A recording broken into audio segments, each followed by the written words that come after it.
Hi, my name is Yasmin Shawamre. This is a midterm that I turned in for my creative writing class called The Cow That Jumped Over the Moon. Favorite shirt? Check. Favorite pair of jeans? Check. Favorite pair of underwear? Check.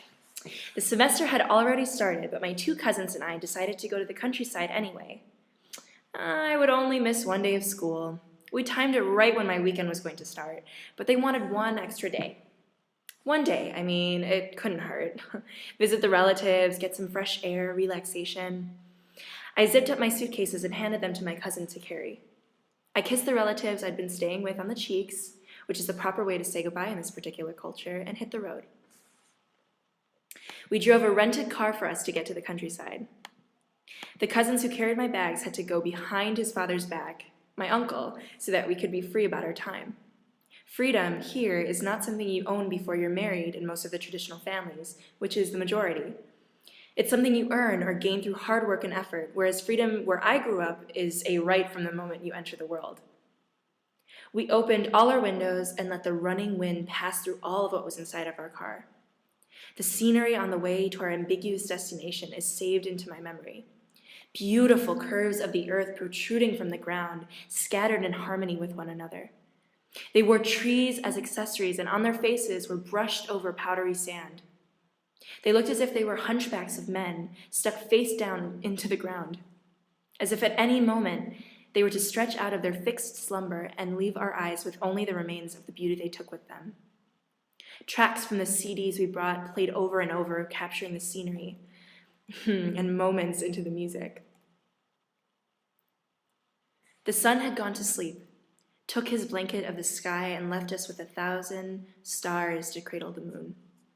We convinced our family that we were going to stay with to let us go out and get some food. But of course, instead, we ended up exploring the cities that were nearest to the countryside. Lights illuminated the signs which held up the names of the stores and restaurants, different language, different people, different culture. Yet our stomachs were all ready to eat. We drove by what would end up changing my lack of sympathy for animals forever. We stopped the car to get a closer look. My cousins who grew up in this culture were used to this sort of thing and gave only the impressions of excitement. I stepped out of the car, closed the door, and slowly walked up to what was happening. My eyes were fixed on a large cow chained to death. His front leg and back leg were both shackled to a heavy cable of chains above him, forcing him to lie on his side and occasionally be hoisted up against his will. He looked extremely uncomfortable. Whenever he would jolt his entire body to try and set himself free, all that fastened him would move and echo to his strong shakes. There were about 3 or 4 men wearing plastic boots in the space where the slaughter was going to take place. We were standing at a near distance behind bars, observing.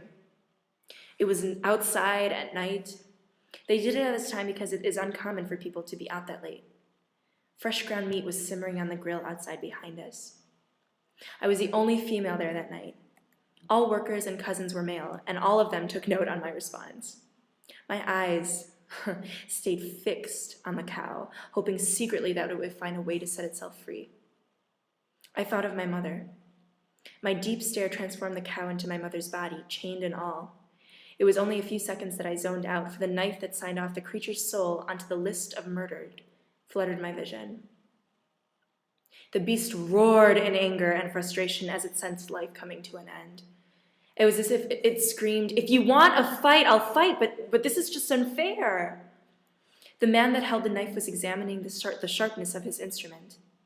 He and his men spoke phrases and sentences in a language I couldn't understand, and I think that even if I did understand it, I wouldn't have been able to process it.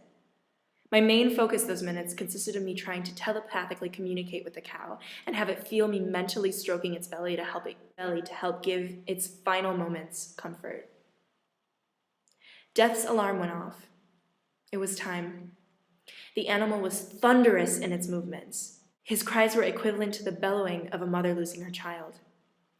After a few failed attempts to getting the animal restrained, the men finally took hold of the beast's head.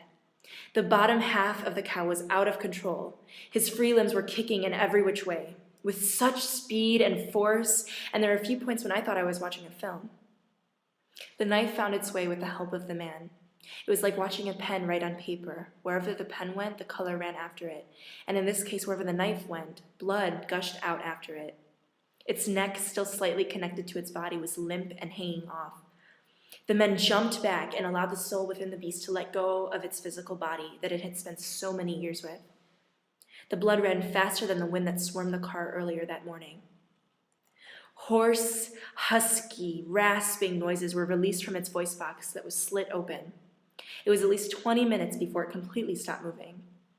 My cousins checked up on me time to time, asking if I wanted to go back into the car or use the bathroom. I finally decided that I should blink and use the bathroom. I walked to the back of the kitchen and asked one of the workers where it was. He pointed to the corner of the room, and I opened the door to find a hole in the floor with different insects crawling on all sides of the wall. Instead, I decided to wash my hands and face with water and stand in a spot of the kitchen where no one was watching. My eyes burned with hurt and rage. My heart ached with such guilt. Tears that were grasping onto my bottom eyelids let go and slipped down my cheeks. I quickly wiped them onto the back of my hands, onto my pants, and walked back to the scene. The men were washing the blood off with hoses, cleaning the floors.